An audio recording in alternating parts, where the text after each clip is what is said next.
नमस्कार दोस्तों, ईटीआर एकेडमी पर आपका बहुत बहुत स्वागत है दोस्तों। तो दोस्तों, साइंस के इस थ्योरी की क्लास में आज का क्लास बहुत ही महत्वपूर्ण होने वाला है, क्योंकि दोस्तों आज हम बताएंगे सारे साइंटिस्ट के बारे में, जो वैज्ञानिक अपना क्या योगदान दिए, इस पर हम लोग फोकस करने वाले हैं दोस्तों। तो जल्दी से आ जाइए मेरे प्यारे साथियों। सबको नमस्कार, आदाब, वंदे मातरम। ईटीआर एकेडमी की तरफ से आपका बहुत बहुत स्वागत है। तो आइए मेरे प्यारे दोस्तों, देखते हैं। जैसा कि आप लोग बैकग्राउंड में देखे होंगे, तो कुछ बायोलॉजी के कुछ ब्रांचेस हैं और उन ब्रांचेस के फादर्स कौन हैं और ब्रांच का रिलेशन उनसे क्या है, इस पर हम आज डिस्कस करने जा रहे हैं दोस्तों। तो आइए मेरे प्यारे दोस्तों, सबसे पहले हम लोग बात करते हैं दोस्तों बायोलॉजी के पिता के बारे में। जी हाँ, फादर ऑफ बायोलॉजी किसे कहा जाता है? तो जैसा कि पता है दोस्तों, जीव विज्ञान के पिता या फादर ऑफ बायोलॉजी जो है वो एरिस्टोटल को कहा जाता है। किसको कहते हैं? अरस्तु को या एरिस्टोटल को बोलते हैं प्यारे बच्चों। और एरिस्टोटल जी जो हैं वो कहाँ के रहने वाले थे दोस्तों? तो वो ग्रीस के या एक ग्रीक फिलोसफर हुआ करते थे। यूनानी जो है दोस्तों, हम लोग अगर बात करें तो ये यूनानी फिलोसफर या यूनानी जो है वो दार्शनिक थे, और इन्होंने बीसी मतलब ईसा पूर्व में बायोलॉजी पर इन्होंने काम किया, जीवधारियों पर काम किया, इसीलिए इनको फादर ऑफ बायोलॉजी बोला। यहाँ पर आपको बताते चले, ये जीव विज्ञान या बायोलॉजी जो वर्ड है वो किसने दिया था दोस्तों? तो जीव विज्ञान वर्ड जो है वो लैमार्क और ट्रेविरेनस ने दिया था। किसने दिया था? ट्रेविरेनस ने दिया था। तो the term biology was coined by Lamarck and Treviranus. Okay guys, तो आज पता चल गया होगा फादर ऑफ बायोलॉजी कौन है। जी हाँ दोस्तों, अगर हम आपसे कहें कि फादर ऑफ मॉडर्न बायोलॉजी कौन है, फादर ऑफ मॉडर्न बायोलॉजी कौन है, या आधुनिक जीव विज्ञान के पिता कौन है गाइस, तो फादर ऑफ मॉडर्न बायोलॉजी है वो है आपके लैमार्क है। कौन है?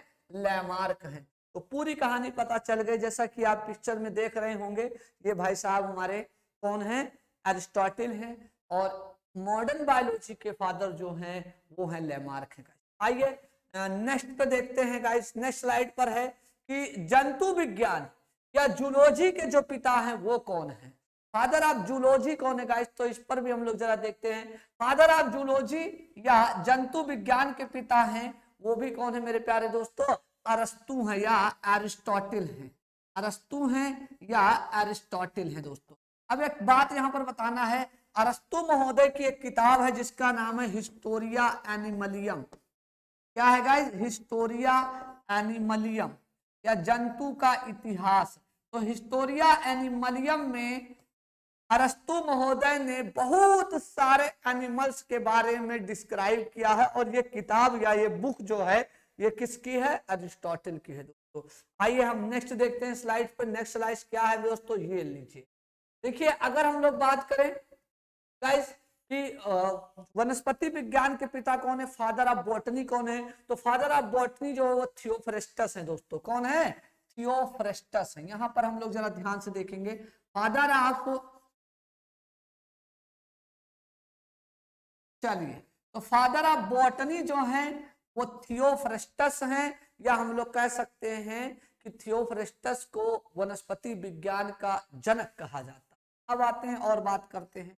अगर हम लोग बात करें कि फादर ऑफ मॉडर्न बॉटनी कौन है, फादर ऑफ मॉडर्न बॉटनी कौन है, ये भी देख लेते हैं। फादर ऑफ मॉडर्न बॉटनी की अगर हम बात करें भाई साहब, तो फादर ऑफ मॉडर्न बॉटनी है वो है कैरोलस लीनियस है। कौन है गाइस? कैरोलस लीनियस है। ओके, चलिए, तो कैरोलस लीनियस को फादर ऑफ मॉडर्न बॉटनी कहा जाता है या आधुनिक वनस्पति विज्ञान का जनक कहते हैं। इसके अलावा अगर हम बात करें, फादर ऑफ इंडियन बॉटनी किसे कहते हैं? फादर ऑफ इंडियन बॉटनी किसे कहा जाता है, यह भी देख लेते हैं। फादर ऑफ इंडियन बॉटनी किसे कहते हैं, ये भी देख लेते हैं गाइस। तो फादर ऑफ इंडियन बॉटनी है विलियम रॉक्सबर्ग है। कौन है guys? William Roxburgh, the father of modern, father of Indian botany. इसके अलावा अगर हम बात करेंगे, ये थियोफ्रेस्टस साहब है, इनकी बुक का नाम है Historia Plantarum. Historia plantarum.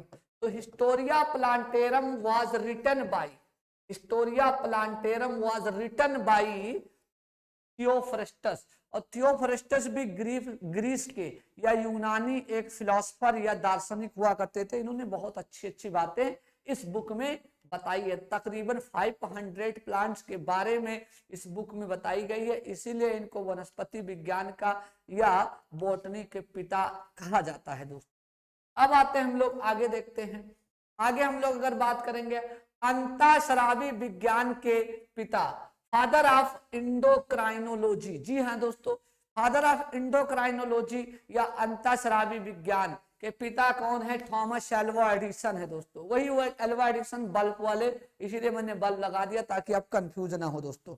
Okay guys, चलिए तो अगर हम लोग बात करें दोस्तों कि एग्जैक्टली अगर हम लोग बात करें कि अंतःस्रावी विज्ञान के जनक या फादर ऑफ जो इंडोक्राइनोलॉजी कौन है, तो थॉमस एडिसन है। अब जरा यहां पर आपको बता दें इंडोक्राइनोलॉजी है क्या। विज्ञान की वह शाखा जिसमें हम अंतःस्रावी ग्रंथियों जैसे thyroid gland, pituitary gland, parathyroid gland, adrenal gland, है ना, इन सब ग्रंथियों का अध्ययन करते हैं तो उसे हम बोलते हैं इंडोक्राइनोलॉजी। तो endocrinology is the branch of biology deal with endocrine gland such as pituitary gland, thyroid gland and parathyroid gland, thymus gland, adrenal gland etcetera. तो ये सारे ग्लैंड्स जो इंडोक्राइन ग्लैंड्स है, इनकी स्टडी जिस ब्रांच के अंदर हम लोग करते हैं बायोलॉजी के, उसको हम लोग क्या बोलते हैं? इंडोक्राइनोलॉजी या अंतःस्रावी जो है अंतःस्रावी विज्ञान कहा जाता है। ओके दोस्तों, चलिए तो अब नेक्स्ट देखते हैं हम लोग, नेक्स्ट क्या है एग्जैक्टली। अगर हम लोग कहा जाए, अगर हम लोग कहें कि आधुनिक वनस्पति विज्ञान का पिता कौन है, फादर ऑफ मॉडर्न बॉटनी कौन है, तो फादर ऑफ मॉडर्न बॉटनी आपके कौन हो जाएंगे? कैरोलस लिनियस हो जाएंगे दोस्तों। इनका जन्म कहाँ हुआ था? तो इनका जन्म हुआ था स्वीडन में हुआ था। मतलब ये स्वीडन के नेचुरलिस्ट थे, प्रकृति वैज्ञानिक थे। क्या थे गाइस? नेचुरलिस्ट थे। तो ये बात काफी इंपॉर्टेंट है, ये स्वीडन के नेचुरलिस्ट थे। ओके, दूसरी बात अगर हम बात करेंगे, ये 18वीं सदी के हुआ करते थे, 18वीं सदी के थे। इसके अलावा अब इनकी बातें बता देते हैं, इन्होंने क्या क्या इस जो है अपने लाइफ में किया जो इनकी ख्याति इतनी ज्यादा है। तो इनको फादर ऑफ मॉडर्न बॉटनी कहा जाता है, मतलब आधुनिक वनस्पति विज्ञान का जनक कहा जाता है। इसके अलावा इन्होंने बाइनोमियल नॉमेनक्लेचर पर काम किया, द्विनाम पद्धति पर भी इन्होंने काम किया। जो आज हम लोग साइंटिफिक नेम पढ़ रहे हैं, जैसे मानव का वैज्ञानिक नाम है होमो सैपियंस सैपियंस, और जो है मटर का नाम है पाइसम सटाइबम, जो भी साइंटिफिक नेम है उस साइंटिफिक नेम का या वैज्ञानिक नाम देने का जो श्रेय जाता है वो इन्हीं महाराज को जाता है ना, किसको? कैरोलस लिनियस को। इसीलिए इनको क्या बोला जाता है? फादर ऑफ बाइनोमियल नॉमेनक्लेचर, द्विनाम पद्धति के पिता कहे जाते हैं। धन्नो महाराज, है ना, बहुत टफ टफ नाम दे दिए, याद नहीं होता है। चलिए, क्या जरूरत है, बंदर को बंदरे कह देते, मुकाका मुकाका काहे कह रहे हो? जवाब नहीं है ना, काकरोच को काकरोच नहीं कहे हैं, पारे प्लेनेटा मेरी खाना। अजीब जरा से काकरोच में करारापन आता है, मन करता खा जाए, चलिए कुरकुरे जैसा हो। चलिए खैर कोई बात नहीं। अब इनकी किताब का नाम क्या है भाई सब, जरा ध्यान से देखिएगा। इनकी किताब बहुत सारी है, लेकिन कुछ बुक्स के बारे में हम लोग पढ़ेंगे। पहला है इनकी किताब जेनेरा प्लांटेरम। इनकी एक किताब का नाम है जेनेरा प्लांटेरम। क्या नाम है भाई साहब? Genera plantarum. एक किताब इनका है जिसका नाम है सिस्टेमा नेचुरा, सिस्टेमा नेचुरा या सिस्टेमा नेचुरी। इसके अलावा इनकी किताब का नाम है फिलोसफिका बॉटेनिका, फिलोसफिका बॉटेनिका। एक किताब इनका और कौन सा है? फिलोसफिका। बहुत सारी बुक लिखे हुए हैं, लेकिन ये बुक इनके महत्वपूर्ण बुक हैं, इस पर हम लोग फोकस करते रहते हैं। चलिए भाई साहब, तो अब अगर आपके एग्जाम में यह पूछ लिया कि कैरोलस लिनियस साहब ने किस बुक में बाइनोमियल नॉमेनक्लेचर को दर्शाया था या वर्णन किया था भैया, तो कौन सी बुक है? सिस्टेमा नेचुरा। मतलब सिस्टेमा नेचुरी नाम के जो बुक है, उसी बुक में इन्होंने बाइनोमियल नॉमेनक्लेचर या द्विनाम पद्धति के बारे में बताया है दोस्तों। ओके, तो आइए आगे बढ़ते हैं। आगे बढ़ेंगे तो जरा ध्यान से देखिएगा। कह रहा है जीवाणु विज्ञान के पिता कौन है। बढ़िया क्वेश्चन है, सॉरी बढ़िया टॉपिक है।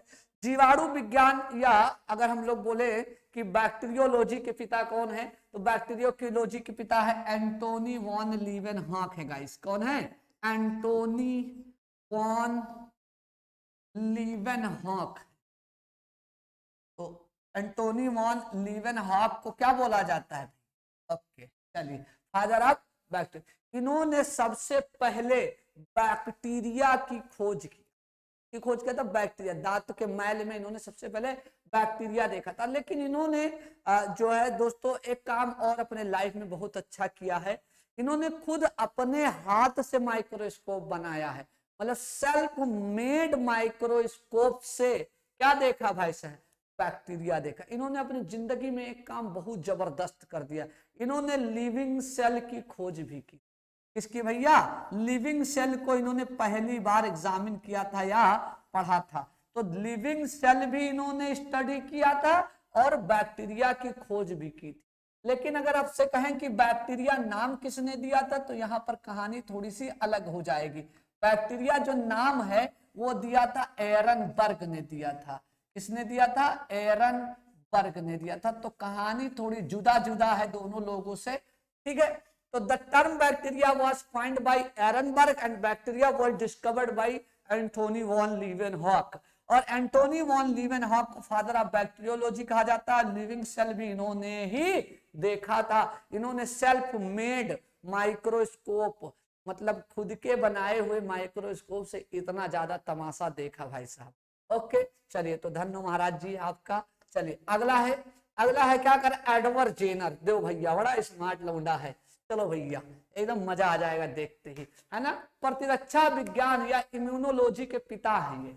एग्जैक्टली प्रतिरक्षा विज्ञान या इम्यूनोलॉजी के पिता किसे कहा जाता है भैया? एडवर्ड जेनर को कहा जाता है। ओके, तो एडवर्ड जेनर की अगर हम बात करें दोस्तों तो जरा ध्यान से देखिएगा।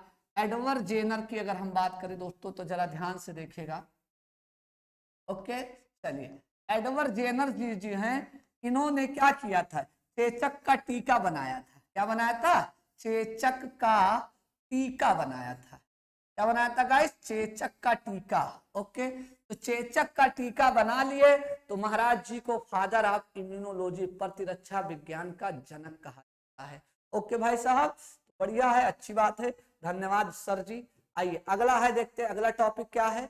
हाँ बिल्कुल भाई, ओके। ये भाई साहब बहुत ही खतरनाक हैं एक तरह से देखा जाए तो। ये जीवों की उत्पत्ति वाले कॉन्सेप्ट देने वाले पुष्पा हैं ये, है ना। तो जरा ध्यान से देखिएगा।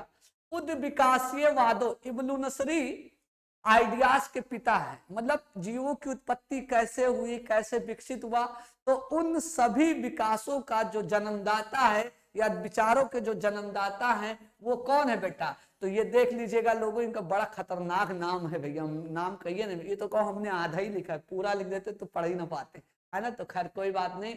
एम्पीडोक्लेस, क्या नाम है? एम्पीडोक्लेस फिलोस्टस, है ना। बहुत खतरनाक नाम। चलिए धन्य महाराज, आप जाइए जल्दी से। अगला है, अगला ध्यान से देखिएगा। यू भैया बहुत जबरदस्त व्यक्ति हैं, इनके बारे में हम कहानी भी बताएंगे, के बारे में हम आपको कहानी भी बताएंगे। ये बहुत ही महान व्यक्ति हैं, ये क्रेडिट नहीं लिए, इनको पता ही नहीं है हम इतना फेमस है दुनिया में, है ना। तो दोस्तों ये अनुवांशिकी के पिता सर ग्रेगर जॉन मेंडल, अनुवांशिकी के पिता sir Gregor John Mendel, John Mendel, है ना। तो सर ग्रेगर जॉन मेंडल का जो जन्म हुआ था वो कहाँ हुआ था? ऑस्ट्रिया में हुआ था दोस्तों। कहाँ हुआ था? ऑस्ट्रिया में। ऑस्ट्रिया की राजधानी वियना है ना, वहीं पर हुआ था। ये एक यूरोपीय देश है। ये चर्च में पादरी हुआ करते थे, मतलब अगर कहा जाए तो ये बेचारे चर्च के एक ना पादरी रक्षक जो भी रहे होंगे। तो सर ग्रेगर जॉन मेंडल ने बुरुन शहर से एक पत्रिका जारी किया और उस पत्रिका में अपने सारे एक्सपेरिमेंट के बारे में लिखा, लेकिन उस पत्रिका के लेख पर किसी की निगाह नहीं पहुंची। लेकिन अंतोगत्वा बेचारे की डेथ हो गई। डेथ होने के तकरीबन 16 से 18 साल के बाद इनकी पत्रिका 3 वैज्ञानिक के हाथ में लगी, Carl Correns, de Vries and Tschermak, ये 3 साइंटिस्ट के हाथ लगी और उन्होंने इनके एक्सपेरिमेंट को री एक्सपेरिमेंट करना स्टार्ट कर दिया।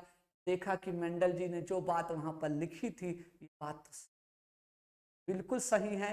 इन्होंने जो मटर के पौधे पर इनहेरिटेंस, जेनेटिक्स, जो है कैरेक्टर ट्रेट्स को ट्रांसफर, ये जितने भी इन्होंने आनुवांशिकता के नियम को लिखा था वो सब सही हो गया। लेकिन इनके मरे हुए, इस धरती से गए हुए 16 से 18 साल गुजर चुके थे। ठीक है दोस्तों, तो मुझे लगता नहीं है कोई और होता तो क्रेडिट अपना ले लेता, लेकिन धन्य हो 3 वैज्ञानिकों का जिन्होंने इनकी बातों को आगे बढ़ाया और आज इनको क्रेडिट दिया गया कि आनुवांशिकी के पिता सर ग्रेगर जॉन मेंडल। कभी कभी इंसान मरने से पहले उसका नाम नहीं लिया जाता है, जब तक जिंदा रहता है तो दुनिया नहीं जानती है, लेकिन जब मर जाता है अमर हो जाता है। जैसे आप देख सकते हैं मेंडल जी को, ओके, तो जैसे आप देख सकते हो मेंडल जी को, मेंडल को पता नहीं है कि मैं इतना फेमस हूँ, लेकिन जब तक सूरज चांद रहेगा मेंडल तेरा नाम रहेगा, ऑब्वियस बात। ओके दोस्तों, चलिए, तो जेनेटिक्स के पिता या फादर ऑफ जेनेटिक्स किसे कहा जाता है? सर ग्रेगर जॉन मेंडल को कहा जाता है और ये ऑस्ट्रिया के रहने वाले थे। इन्होंने आनुवांशिकता का नियम दिया था, मतलब जेनेटिक्स का जो इनहेरिटेंस या ट्रेट्स का जो लॉ है वो इन्होंने ही दिया था दोस्तों। आइए आगे हम लोग बात करते भैया आधुनिक आनुवांशिकी के पिता। अगर हम लोग बात करें दोस्तों आधुनिक आनुवांशिकी के पिता, है ना, तो फादर ऑफ मॉडर्न जेनेटिक्स के पिता टीएच मॉर्गन है, टीएच थॉमस हंट मॉर्गन है दोस्तों। तो देख सकते हो, तो आनुवांशिकी के पिता कौन थे दोस्तों? तो वो थे ग्रेगर जॉन मेंडल। लेकिन मॉडर्न आनुवांशिकी के पिता कौन है? तो टीएच मॉर्गन है, थॉमस हंट मॉर्गन है दोस्तों। अब आते हैं नेक्स्ट देखते हैं गाइस क्या कह रहा है, वो हम लोग देखते हैं। नेक्स्ट है लुई पाश्चर जी, इनका भी बड़ा योगदान है भाई साहब। इनको क्या बोला जाता है? सूक्ष्म जीव विज्ञान का पिता कहा जाता है, फादर ऑफ माइक्रोबायोलॉजी, सूक्ष्म जीव विज्ञान का पिता कहा जाता है लुई पाश्चर। इन्होंने अपने जमाने में बहुत गुल खिलाए, बहुत कुछ दिखाया धरती को, जो धन्य है हम लोगों का, हम लोगों के ऊपर इनका, ठीक है, क्योंकि इन्होंने भी बहुत ऐसे काम। पहली बात तो इन्होंने याद रखना है कि इन्होंने माइक्रो ऑर्गेनिज्म पर बहुत काम किया और पास्चुराइजेशन की खोज की। पास्चुराइजेशन आपको तो पता ही है दोस्तों, पास्चुराइजेशन का मतलब समझ रहे हो कि मिल्क को पास्चुराइज किया जाता है। 2 तरीके होते, 2 टेम्परेचर होते, वो मैं आपको कभी डिटेल में बताऊंगा दोस्तों। इसके अलावा अगर इनकी हम बात करेंगे दोस्तों, तो इन्होंने बहुत सारे बैक्टीरियल डिजीज की भी खोज किया। इसके अलावा इन्होंने किडवन की फर्मेंटेशन की भी खोज की थी। तो बहुत सारा काम किया इन्होंने, इसलिए इन महाराज जी को हम लोग आज याद करते हैं और याद करके आंखें नम हो जाती, नहीं नम नहीं होती। चलिए आइए अगला है रॉबर्ट हुक। चलो भैया ये भी बढ़िया है, अच्छे इंसान थे ये। कोशिका विज्ञान या साइटोलॉजी के पिता कौन है? सेल की खोज किसने किया था? रॉबर्ट हुक ने किया था। तो cell was discovered by, cell की सबसे पहले स्टडी किसने किया था? तो आपको पता है सेल की सबसे पहले स्टडी 1665 में 1665 में किसने किया था? यही महाराज ने किया था, रॉबर्ट हुक ने किया था। किसने किया था गाइस? रॉबर्ट हुक ने किया था। अब ये रॉबर्ट हुक साहब जो हैं, ये दोस्तों इन्होंने एक किताब लिखी थी जिसका नाम था माइक्रोग्राफिया। किताब का नाम क्या है? माइक्रोग्राफिया। इन्होंने माइक्रोग्राफिया में सेल के बारे में झम झम पूरी बातें लिख डाली, इसीलिए इनको क्या बोला जाता है? साइटोलॉजी या कोशिका विज्ञान के पिता कहा जाता है। तो फादर ऑफ साइटोलॉजी या कोशिका विज्ञान का जनक किसे कहा जाता है? तो आप बता दियो कि रॉबर्ट हुक को कहा जाता है। क्यों? क्योंकि इस धरती पर सबसे पहले सेल के बारे में अगर स्टडी किसी ने किया था तो वो कौन थे? Robert Hooke. कब? 1665 में। वो बात अलग है कि इन्होंने डेड सेल की स्टडी किया था, इन्होंने डेड सेल की स्टडी किया था। यह भी बता दे दोस्तों कि इन्होंने जो कुछ बनाया अपने द्वारा ही बनाया, मतलब अपने द्वारा बनाकर माइक्रोस्कोप से ही इन्होंने सेल को देखा था। द टर्म सेल, जो सेल शब्द है वो सेलुला से बना है, वो भी किसने दिया था? यही महाराज ने दिया था। तो the term cell was given by Robert Hooke and cell was discovered by Robert Hooke. Father of cytology Robert Hooke, okay, the return of Micrographia by Robert. Okay, चलिए दोस्तों, तो ये रहे भाई साहब। हाँ, एक बात यहाँ पर जाते जाते बता दे, अगर आपसे पूछा जाएगा फादर ऑफ इंडियन साइटोलॉजी, मतलब फादर ऑफ इंडियन साइटोलॉजी कौन है, तो वो भी हम लोग जान लेते हैं। फादर ऑफ इंडियन साइटोलॉजी, भारतीय कोशिका विज्ञान के जनक कौन है? फादर ऑफ इंडियन साइटोलॉजी कौन है? तो जाते जाते है ना, इनको भी याद कर लेते हैं। फादर ऑफ इंडियन साइटोलॉजी है अरुण कुमार शर्मा। कौन है? अरुण कुमार शर्मा है। तो फादर ऑफ इंडियन साइटोलॉजी कौन है? अरुण कुमार शर्मा है।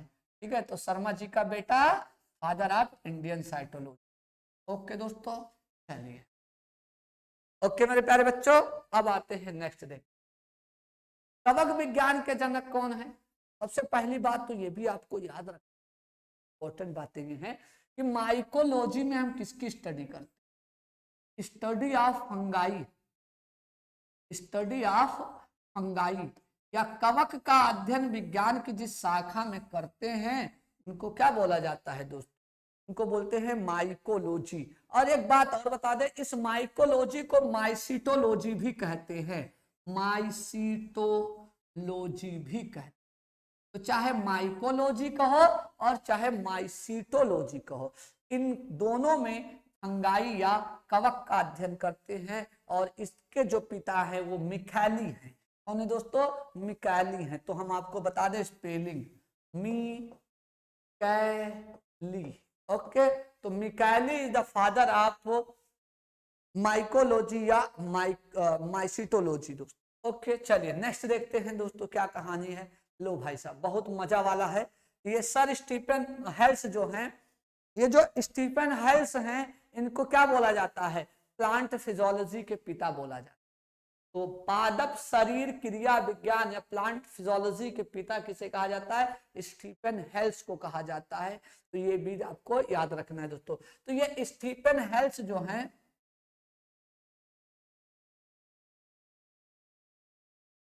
चलिए, जो स्टीफन हेल्स हैं, इन्होंने प्लांट फिजियोलॉजी के बारे में स्टडी किया था, इसीलिए इनको फादर ऑफ प्लांट फिजियोलॉजी कहा जाता है। आगे देखते हैं गाइस, आगे हम लोग देखते हैं, ये थोड़ा सा इंडिया से रिलेटेड है, इसलिए टू भी भारतीय है ना, टू भी इंडियन एक तरीके से। धन्य भाई सर जी, आपका बहुत बहुत धन्यवाद है ना, जो हमारे बीच जन्म लिए और हम लोगों की शोभा बढ़ाए। चलिए, भारतीय पुरातत्व विज्ञान इंडियन पैलियोबोटनी के पिता कौन है? तो बीरबल साहनी जी हैं। कौन है?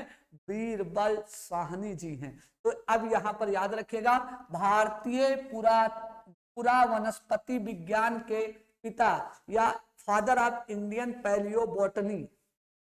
ये होता क्या पैलियोबोटनी? जिसके अंतर्गत पौधे के जीवाश्मों का अध्ययन करते हैं, से हम लोग क्या बोलते हैं? पैलियोबोटनी बोलते हैं। और जिसमें जंतुओं का करते हैं उसमें पैलियोजूलॉजी बोलते हैं। और जब दोनों की बात कर लेते हैं पैलियोंटोलॉजी बोलते हैं। इसे सुन लीजिएगा, पैलियोंटोलॉजी में जीवाश्मों का अध्ययन, स्टडी ऑफ फॉसिल्स। ओके, इनका जो पिता है वो विंसी हैं, वो आगे हम बताएंगे। इसके अलावा अगर हम बात करेंगे, अब फॉसिल्स दोनों के होते हैं, प्लांट्स के भी होते हैं, एनिमल्स के भी होते हैं। तो अगर प्लांट्स के बारे में बात करेंगे तो प्लांट्स के बारे में अगर प्लांट्स का फॉसिल्स स्टडी करना होगा तो पैलियोबोटनी कहा जाएगा। और अगर एनिमल्स के जो है फॉसिल्स का स्टडी करेंगे तो उसको पैलियोजोलॉजी कहा जाएगा। तो यहाँ पर इंडियन पैलियोंटोलॉजी, भारतीय पुरा वनस्पति विज्ञान के जनक कौन है? बीरबल साहनी है। आपको बता दें, बीरबल साहनी पुरातात्विक सर्वेक्षण संस्थान या अनुसंधान संस्थान लखनऊ में है। कहां पर है? लखनऊ में है दोस्तों। चलिए अगला हम लोग देखते हैं। अगला ये भी बहुत इंपॉर्टेंट है क्योंकि इंडिया से रिलेटेड है। कह रहे भारतीय पारिस्थितिकी इंडियन इकोलॉजी के पिता आर.डी. मिश्रा जी हैं। कौन से हैं? आर.डी. मिश्रा। इनका पूरा नाम है रामदेव मिश्र। कौन है? रामदेव मिश्र। ओके, ये बात आपको याद रखना है। तो जैसे हम लोग पढ़ते हैं इकोलॉजी के फादर कौन है? तो कौन? ए.जी. टांसले हैं। इकोलॉजी वर्ड किसने दिया था? तो आपको पता होगा दोस्तों, किसने दिया था? रिटर और अर्नेस्ट हैक्कल ने दिया था। लेकिन अगर हम बात करेंगे फादर ऑफ इंडियन इकोलॉजी कौन है, तो ये आर.डी. मिश्रा जी हैं। कौन है? आर.डी. कक्षा 11 और 12 के एनसीईआरटी में इनके बारे में जिक्र किया गया है दोस्तों। चलिए अब आते हैं, नेक्स्ट देखते हैं। ये बहुत इंपॉर्टेंट है, सर फ्रांसिस गाल्टन के बारे में। सर फ्रांसिस गाल्टन, इन्होंने यूजेनिक्स दिया है। ये बहुत इंपॉर्टेंट है यूजेनिक्स, हमेशा एग्जाम में, बड़े बड़े एग्जाम में ये पूछे जाते हैं कि यूजेनिक्स क्या है। तो जीन के द्वारा किसी के गुणों का सुधार करना ही क्या कहलाता है? यूजेनिक्स कहलाता है। तो फादर ऑफ यूजेनिक्स कौन है? सर फ्रांसिस गाल्टन है। सर फ्रांसिस गाल्टन है। ओके दोस्तों, चलिए तो काफी स्टाइल से बैठे हैं सर जी, कोई बात नहीं, धन्यवाद। चलिए आइए आइए अगला देखते हैं। उत्परिवर्तन या म्यूटेशन के पिता, हमने आपको 3 साइंटिस्ट का नाम लिया था जब पढ़ा रहे थे हम। किसको भाई साहब? जब हम पढ़ा रहे थे मेंडल को, तो मेंडल की बातों को आगे बढ़ाने के लिए 3 वैज्ञानिक थे। एक तो क्या था? ह्यूगो डी व्रीज का नाम लिया था, कार्ल कॉरेंस का नाम लिया था, और सरमैंक का नाम लिया था। तो ये जो यही वो साइंटिस्ट हैं जिन्होंने मेंडल की स्टोरी को आगे बढ़ाया था। तो उत्परिवर्तन या म्यूटेशन के पिता किसे कहा जाता है? ह्यूगो डी व्रीज को कहा जाता है। स्पेलिंग इसकी ऐसे होगी, ह्यूगो डी व्रीज होगी। ओके, तो ह्यूगो डी व्रीज को क्या बोला जाता है? उत्परिवर्तन या म्यूटेशन के पिता। आपको पता है म्यूटेशन क्या होता है? सडनली अगर जीन चेंज हो जाता है, जीन चेंज होने के बाद क्या होगा? कैरेक्टर दूसरा दिखाई देगा, दैट्स कॉल्ड म्यूटेशन। ओके, चलिए अब आते हैं, हम लोग बात करते हैं रुधिर परिसंचरण। एग्जैक्टली बहुत इंपॉर्टेंट है ये, इसलिए इस पर हम लोग जरा फोकस करेंगे कि रुधिर परिसंचरण या ब्लड सर्कुलेशन के पिता कौन है? William Harvey.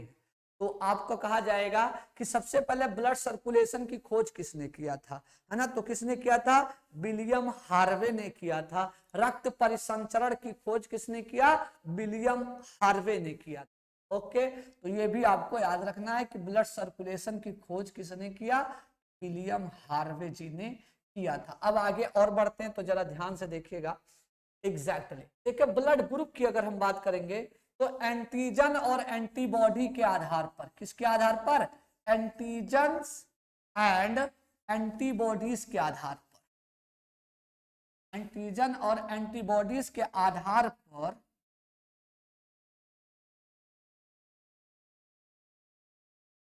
एंटीजन और एंटीबॉडी के आधार पर थोड़ा गांधी जी से मिलते हैं।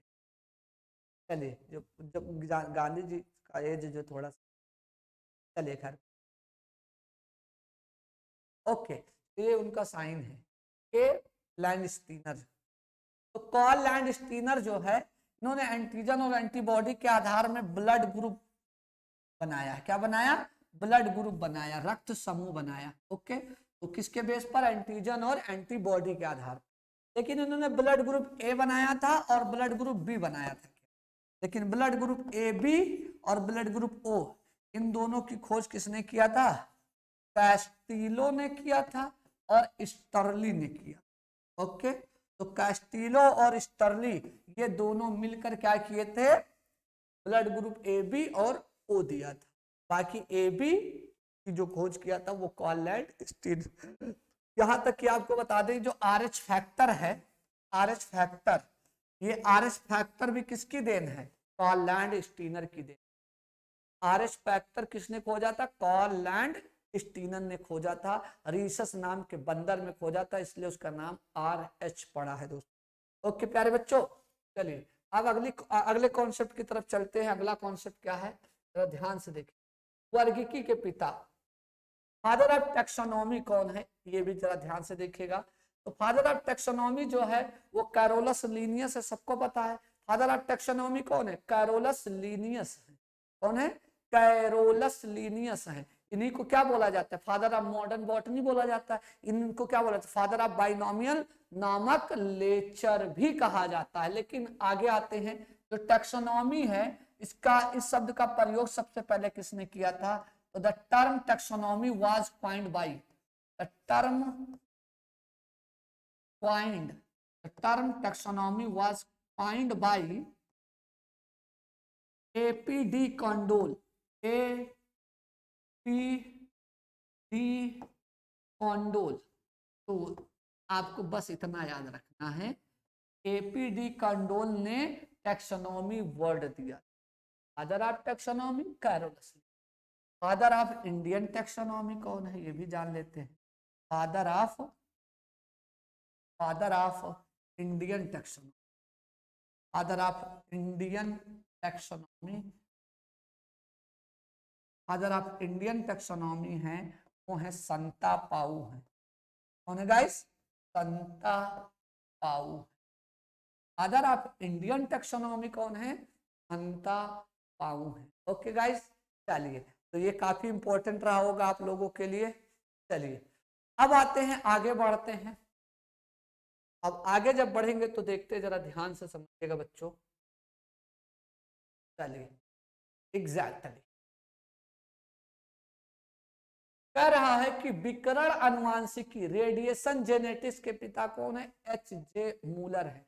तो रेडिएशन की वजह से जो जीन में चेंजेस आते हैं उसके बारे में स्टडी किसने किया था? एच जे मूलर ने किया था। किसने किया था? एच जे मूलर ने। इसलिए एच जे मूलर को क्या बोला था? विकिरण अनुवांशिकी या रेडिएशन जेनेटिक के पिता कहे जाते हैं। आगे आते हैं। एग्जैक्टली फादर ऑफ मेडिसिन या औषधि के पिता, चिकित्सा शास्त्र के पिता या चिकित्सा के पिता कौन है? चिकित्सा विज्ञान के पिता कौन है? चिकित्सा विज्ञान के पिता, फादर ऑफ मेडिसिन, चिकित्सा विज्ञान के पिता कौन है? हिप्पोक्रेट्स है। कौन है दोस्तों? हिप्पोक्रेट्स। आपको पता है जो एमबीबीएस वाले डॉक्टर होते हैं या जो एलोपैथ वाले डॉक्टर होते हैं वो इन्हीं के ऊपर हाथ रखकर शपथ लेते हैं, मैं बेईमानी नहीं करूंगा, मरीजों के साथ हमेशा जो है पैसा लूटूंगा नहीं। चलिए कोई बात नहीं, जबरदस्ती इंजेक्शन करना है ना, मतलब इन्हीं के ऊपर हाथ रखकर या इन्हीं के नाम से ओथ लेते हैं जो है हम अपने कर्तव्य का निर्वहन करूंगा, पेशेंट भी मेरे लिए सब करेगा, एक्सेट्रा। ओके चलो अब आते हैं, हम लोग बात करेंगे दोस्तों ये जीवाश्मिकी, जो अभी थोड़ी देर पहले बात कर रहे थे, जीवाश्मिकी या पैलियोंटोलॉजी के पिता तो लियोनार्डो दा विंसी है। कौन है? Father of palaeontology Leonardo Vinci है। Leonardo da Vinci is the father of palaeontology. Okay तो जीवाश्म विज्ञान के पिता या जीवाश्मी के पिता विंसी साहब है। इतना याद कर लो भैया, ज्यादा याद करोगे तो जब नहीं टेढ़ा हो जाएगा। आओ भैया अगला देखते हैं। अगला कह रहा है सूक्ष्म दर्शिकी या अगर हम लोग बात करें माइक्रो जो है माइक्रोस्कोपी के पिता, अगर हम लोग बात करें माइक्रोस्कोपी के पिता कौन है तो मार्सिलो मालपिघी हैं। देखो मार्सिलो मालपिघी ने ही हिस्टोलॉजी का जो है फाउंडर माना जाता है, ऊतक विज्ञान का जो है वो फाउंडर माना जाता है। किसको? मार्सिलो मालपिघी को माना जाता है, इसीलिए इसमें इनको सूक्ष्मदर्शिका या जो है माइक्रोस्कोपी के पिता कह दिया गया है। दोस्तों आइए अगला है, हम लोग देखते हैं कि अनुवांशिकी अभियांत्रिकी जेनेटिक इंजीनियरिंग के पिता कौन है? पॉल बर्ग हैं। तो यहाँ पर याद रखेगा जो पॉल बर्ग साहब हैं, ये पॉल बर्ग जो हैं इन्होंने बहुत बड़ा काम किया। इन्होंने जेनेटिक्स के माध्यम से या जेनेटिक्स को जो है थोड़ा सा टेक्नोलॉजी या तकनीकी रूप देने की कोशिश किया है और इन्होंने जीन का हेर फेर इधर उधर करके और बहुत बढ़िया जेनेटिक इंजीनियरिंग का एक बहुत विशाल एक तरह से ना क्षेत्र बना दिया है। और आजकल जो दुनिया में जितने भी हम लोग हाइब्रिड खाते हैं, ये खाते, बिना मौसम का फल मिल जाता है या बिना मौसम की सब्जी मिल जाती है, वो धनहरा जिंदगी का दे। ओके चलिए अगला है शैवाल विज्ञान के पिता कौन है? तो विलियम हेनरी जो है हार्वे हैं। ये थोड़ा सा मुझे डाउट लगता है इसलिए थोड़ा सा मैं काट दूंगा, चाहते हम नहीं कि गलत आप पढ़े, है ना। चलिए ये थोड़ा सा गलत हमको लग रहा है, धन्य महाराज सॉरी। चलिए अगला है भारतीय शैवाल विज्ञान। लो भैया यू सही है, गलत है तो कौन टाइप कर दिया। चलिए दोस्तों कह रहा है कि भारतीय शैवाल के पिता, ये भी एग्जाम में बहुत पूछा जाता है कि शैवाल का अध्ययन विज्ञान के किस शाखा में करते, तो हम लोग बोलते सर फाइकोलॉजी में करते। और फाइकोलॉजी में है ना शैवालों का अध्ययन करते, उनके पिता कौन है? ओपी अयंगर है, प्रोफेसर ओपी अयंगर, इनका पूरा नाम है professor O P Iyengar, the father of phycology, okay, Indian phycology. अब आते हैं अगला, जीन थेरेपी के पिता कौन है? एंडरसन है। तो जीन थेरेपी के पिता कौन है भैया? तो जीन के द्वारा जो थेरेपी हो रही है, जीन की जो थेरेपी होती है, उसके पिता कौन है? एंडरसन है। तो father of gene therapy Anderson. Okay guys, चलिए अब आते हैं नेक्स्ट स्लाइड की तरफ बढ़ते हैं। नेक्स्ट स्लाइड क्या कहता है? चलो भाई साहब, बहुजीनी वंशानुगति, मतलब कि पॉली जो है बहुजीनी वंशानुगत या वंशागति, पॉलीजेनिक इनहेरिटेंस के पिता कौन है? कॉलर यूटर है। कॉलर यूटर है। कौन है दोस्तों? कॉलर यूटर है या कॉल र्यूटर, दोनों कह सकते हैं अपने अलग अलग भाषा में, है ना। चलिए, तो बहुजीनी या पॉलीजेनिक इनहेरिटेंस के पिता किसे कहा जाता है? कॉल र्यूटर कहा जाता है, कॉल र्यूटर को कहा जाता है। ओके, फिर उसके लिखा है पैलिनोलॉजी के पिता। देखो पैलिनोलॉजी क्या होता है ये जान लीजिएगा आप लोग। पैलिनोलॉजी में हम किसका अध्ययन करते हैं? पराग कणों का अध्ययन करते हैं, पराग कणों का अध्ययन करते हैं, या study of pollen grain, study of pollen grain. Pollen grain के बारे में हम लोग जिसमें पढ़ते हैं तो क्या बोलता है? पैलिनोलॉजी कहा जाता है। और पैलिनोलॉजी के पिता कौन है? एडमैन है। कौन है? एडमैन है दोस्तों। चलिए अब आते हैं नेक्स्ट स्लाइड की तरफ। तो मेरे पास स्लाइड केवल इतनी ही थी दोस्तों, आपको बहुत सारी चीजें सीखने को मिलेंगी। हम आपको बता दें ये पर डे एक वीडियो आपके लिए इस तरह से आते रहेंगे, जबरदस्त सेशन रहेगा, झमाझम टिप्स की प्लेलिस्ट भी बन जाएगी और प्लेलिस्ट पर आप लोग देखते रहिएगा। धन्यवाद, जय हिंद, वंदे मातरम। कल फिर मिलते हैं। ETR एकेडमी को सब्सक्राइब करना बिल्कुल नहीं भूलिएगा। अगर आपको वीडियो अच्छी लगी हो तो शेयर भी कर दीजिएगा। धन्यवाद, जय हिंद।